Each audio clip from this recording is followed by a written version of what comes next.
In the original cut of the film, I had Raven's character come back to the mansion and have a scene in the kitchen with the X-Men trying to explain where she's been and the journey she's been on and how the X-Men are not seeing the true threat to mutant kind that's out there. So the scene was written early on. It really wasn't working for me. And on top of that, I had something on my vocal cord called a contact granuloma. It's sort of like an ulcer. So I actually wasn't able to speak for a number of days, and I had to communicate with the cast and crew through text, which was really cumbersome. So I got so tired of that I eventually found that if you want to speak without having your vocal cords connect so that to allow the ulcer to heal, you could speak in falsetto. So I began speaking like this. Hello, how are you? Action, cut. Which to me, was necessary, but to the cast made them completely not be able to stop laughing. So this is the result of some of that. It ultimately culminated with me walking in trying to explain to the actors, where her character's coming from and where she feels they're all at in their naivete by basically saying, you're all living in a fantasy land. And the moment I walked in and said that, sounding like Mickey Mouse, Jennifer Lawrence couldn't quite get a scene for quite a while without laughing. And then here's the resulting scene. Are you sure you've had enough to eat? Pause.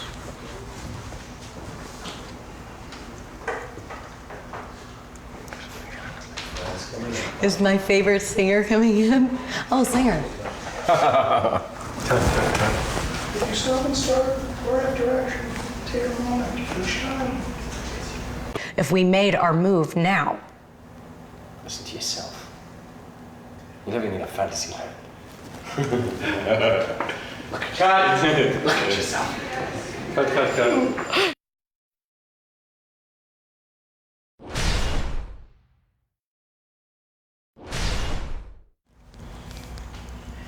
Well, maybe there wouldn't be so much mutant blood if we made our move now.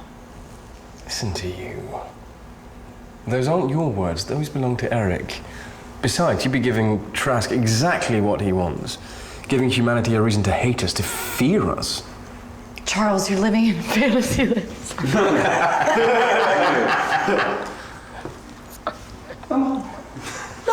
Sorry, I am gonna be able to say it. I'm sorry, I'll say it this time.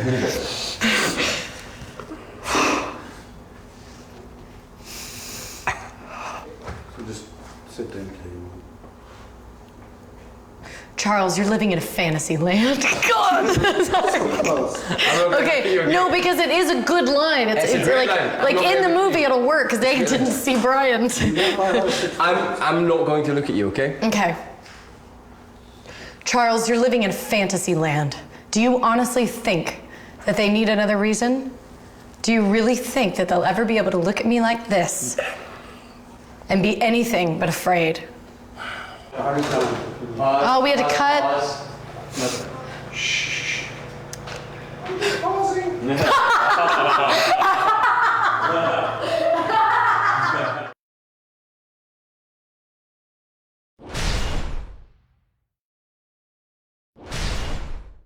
So Eric was telling the truth.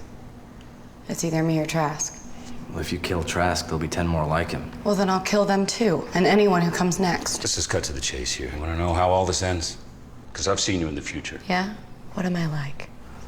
Oh, you're a cold, murderous bitch. Hey. Well, don't hold back. By the time they finish you, and they finish you, you've killed so much you are knee-deep in human and mutant blood, you don't even know who you are. Well, maybe there wouldn't be as much mutant blood if we made our move now. These are Eric's words, not yours. Besides, you'd be giving Trask exactly what he wants. A reason for humanity to fear, to hate us. You think they need a reason? Do you honestly think they'll ever be able to see me like this and feel anything but fear? You can't even look at me. That is not true.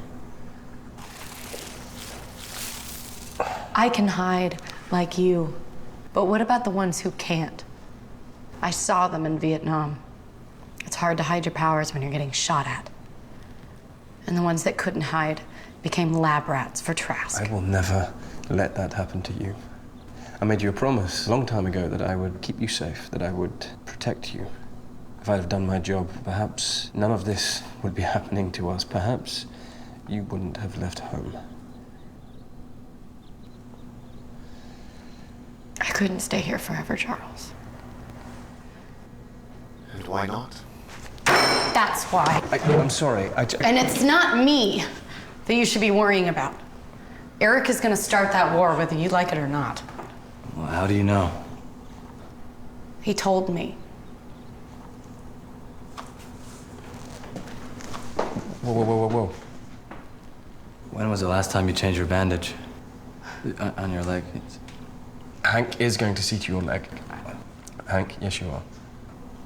You need some rest, my girl. I'm not your girl. You will find your room just as you left it. Hank, go. Charles, I don't... You know you want to. Go on. I don't blame Eric for trying to kill me. I would have done the same thing. Go on, Hank.